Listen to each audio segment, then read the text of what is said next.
Yeah, obviously we're disappointed in there. I think if we look back in the game, I think we started the game pretty well.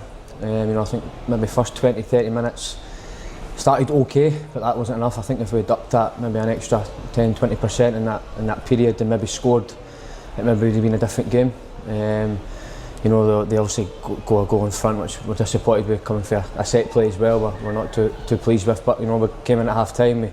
We spoke and worked on things that we probably could have worked on better, and I thought we did do some of the stuff that they asked better, but ultimately, we get ourselves, we dig deep, we get ourselves back into the game, and then we give a poor second goal away for a counter attack, which we've looked at and we're obviously disappointed with. But overall, we need to kind of dust ourselves down, recover, and come back in and look forward to Tuesday.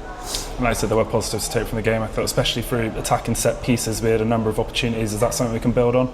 Absolutely. I think that's been. I think we finished second in the league last year on attacking set plays. So it's started. We scored last week as well from one of them as well. So I think that's been a positive really since the start of the season. But I think open play, I still think there's loads for us to build on, and especially in attacking areas.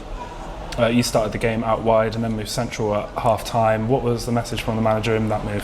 I think there was something wrong with Reece, so I think he had to kind of come off at half time, and I drifted inside and that got Ryan Riddell back out onto his wing back area, and I think getting Ryan up to speed, that will only help us. His delivery's second to none, so if we can get him up to speed, that'll be a real positive for us.